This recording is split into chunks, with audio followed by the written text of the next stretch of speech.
وبه نستعين أما بعد وقال النبي صلى الله عليه وسلم أشد الناس بلاء الأنبياء ثم الأمثل فالأمثل. بیماری اور پریشانی ایک نعمت ہے، عذاب نہیں ہے. اس حدیث میں اس شخص کے لیے بشارت ہے جو مختلف پریشانیوں میں اور تکلیفوں میں مبتلا ہو اور ان پریشانیوں کے باوجود اس کا رابطہ اللہ تعالیٰ سے قائم ہو اور وہ دعا کے ذریعے اپنی اس تکلیف اور پریشانی کو دور کرنے کی فکر کر رہا ہو. ایسے شخص کے لیے اس حدیث میں بشارت ہے کہ اللہ نے اپنی محبت اور اپنی فضل و کرم سے یہ تکلیف دی ہے اور اس تکلیف کا منشا اللہ تعالیٰ کی ناراضگی نہیں. جب انسان کسی پریشانی میں ہو یا کسی بیماری اور تکلیف میں ہو یا تنگ دستی میں ہو یا قرض کی پریشانی یا بے روزگاری کی پریشانی میں ہو یا گھر کی کوئی پریشانی ہو، اس قسم کی جتنی پریشانیاں جو انسان کو دنیا میں پیش آتی ہے یہ دو قسم کی ہوتی ہے. پہلی قسم کی پریشانیاں وہ ہے جو اللہ کی طرف سے قہر اور عذاب ہوتا ہے.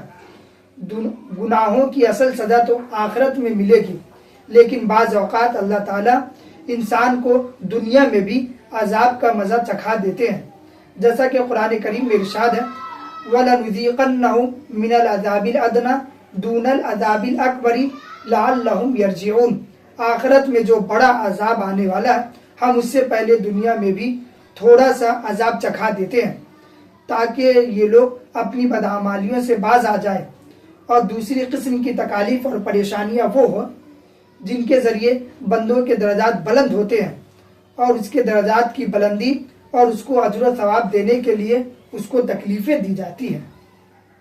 لیکن دونوں قسم کی پریشانیاں اور تکالیف میں فرق کس طرح کریں، کس طرح پہچانیں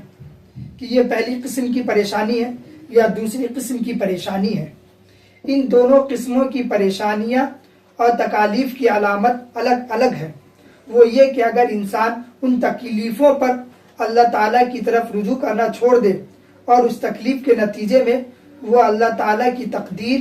کا شکوہ کرنے لگے، مثلا یہ کہنے لگے اس تکلیف اور پریشانی کے لیے میں ہی رہ گیا تھا، میرے اوپر یہ تکلیف کیوں آئی، یہ پریشانی کیوں دی جا رہی ہے، وغیرہ وغیرہ،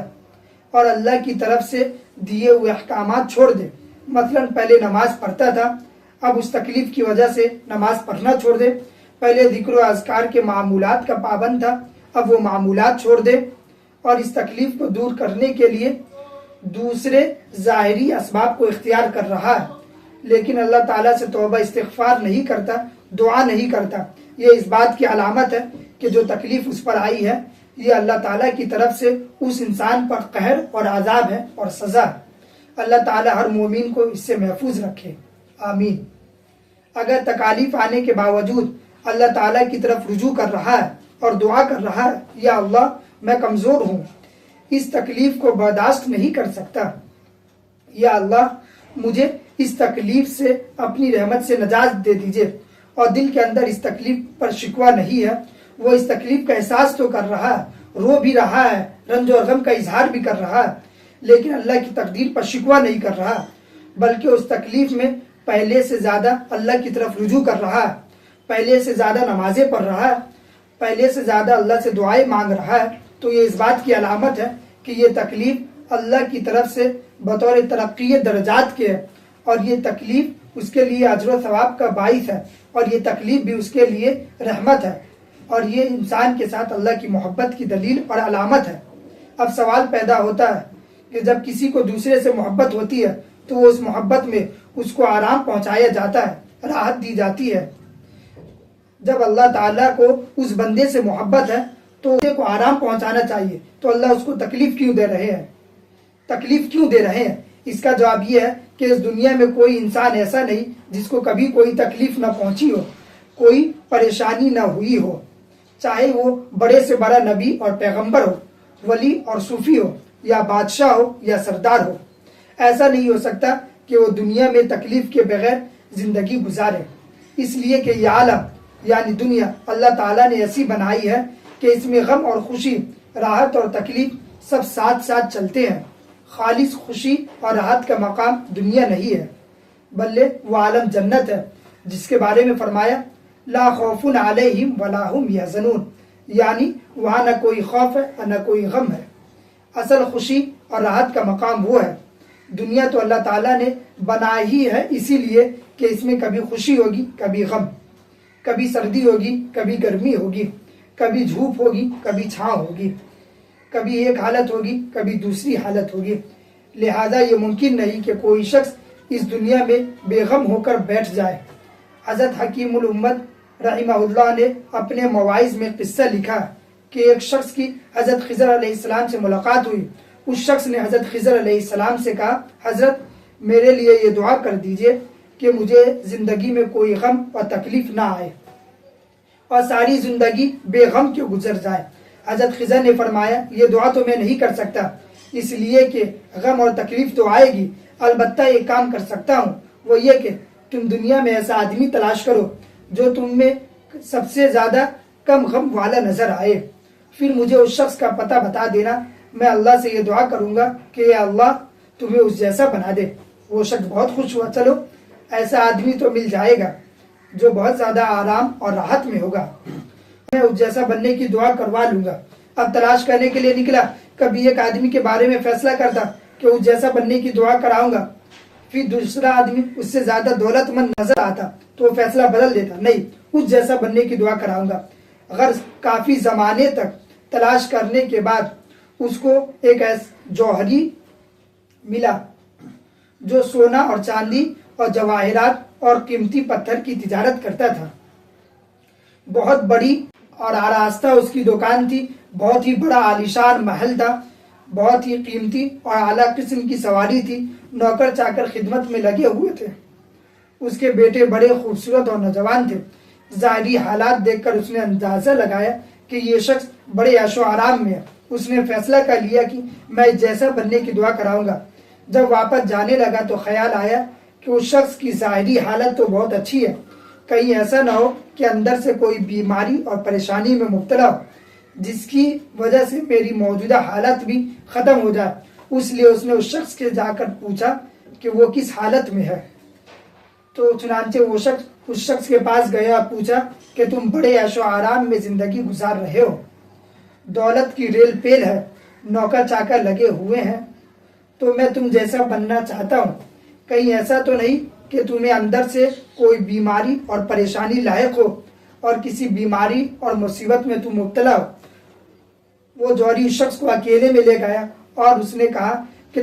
تمہارا خیال ہے کہ میں بڑا دولت مند ہوں اور عیش و آرام میں ہوں اور نوکر چاکر خدمت میں ہے، لیکن اس دنیا میں مجھ سے زیادہ غم اور تکلیف میں کوئی شخص نہیں ہے۔ پھر اس نے اپنی بیوی کے اخلاقی حالت کا بڑا عبرتناک قصہ سناتے ہوئے کہا یہ خوبصورت اور نوجوان بیٹے جو تمہیں نظر آ رہے ہیں یہ حقیقت میں میرے بیٹے نہیں، جس کی وجہ سے میرا کوئی لمحہ اذیت اور پریشانی سے خالی نہیں گزرتا، اور اندر سے میرے دل میں غم اور صدمے کی جو آگ سلگ رہی ہے تم اس سے واقف نہیں ہو، اس لیے میرے جیسے بننے کی ہرگز دعا مت کرانا۔ اب اسے پتہ چلا کہ جتنے لوگ عیش و آرام میں نظر آ رہے ہیں وہ کسی نہ کسی مصیبت اور پریشانی میں گرفتار ہے۔ جب وہ دوبارہ حضرت خضر علیہ السلام سے ملاقات ہوا تو حضرت خضر نے فرمایا ہاں بتاؤ تم کس جیسا بننا چاہتے ہو؟ تو اس شخص نے جواب دیا مجھے کوئی بھی شخص ایسا نہ ملا جو غم اور پریشانی میں نہ ہو اور اس کے جیسا میں بننے کی دعا کراؤں۔ حضرت خضر علیہ السلام نے فرمایا میں نے تو تم سے پہلے ہی کہا تھا کہ اس دنیا میں کوئی بھی شخص ایسا نہیں ہوگا جس کے پاس کوئی غم نہ ہو، البتہ میں تمہارے لیے دعا کرتا ہوں اللہ تعالیٰ تمہیں عافیت کی زندگی عطا فرمائے۔ اس دنیا میں کوئی بھی شخص غم، صدمے اور تکلیف سے خالی نہیں ہو سکتا، البتہ کسی کو کم تکلیف ہوگی، کسی کو زیادہ، کسی کو کوئی تکلیف ہوگی، کسی کو کوئی تکلیف۔ اللہ تعالیٰ نے اس کائنات کا نظام ہی ایسا بنایا ہے کہ کسی کو کوئی دولت دے دی، کسی کو کوئی دولت دے دی، کسی کو صحت کی دولت دے دی لیکن روپے پیسے کی دولت نہیں ہے، کسی کو پیسے کی دولت حاصل ہے تو صحت کی دولت سے محروم ہے، کسی کے گھر کے حالات اچھے ہیں کاروبار اچھے نہیں، کسی کے کاروبار اچھے ہیں گھر کے حالات اچھے نہیں۔ غرض ہر شخص اپنے اپنے حال میں پریشان ہے اور ہر شخص کسی نہ کسی پریشانی میں مبتلا ہے، لیکن اگر یہ پریشانی پہلی قسم سے ہے تو یہ اس کے لیے عذاب ہے، اور اگر دوسری قسم سے ہے تو یہ اس کے لیے رحمت اور باعث اجر و ثواب ہے۔ ایک حدیث میں حضور اقدس صلی اللہ علیہ وسلم نے ارشاد فرمایا، اذا احب اللہ عبدا صب علیہ البلاء صبا، یعنی جب اللہ تعالیٰ کسی بندے سے محبت فرماتے ہیں تو اس پر مختلف قسم کی آزمائشیں اور تکالیف بھیجتے ہیں۔ وہ آزمائشیں اور تکالیفیں اس پر بارش کی طرح برستے ہیں۔ بعض روایت میں آتا ہے فرشتے پوچھتے ہیں، یا اللہ،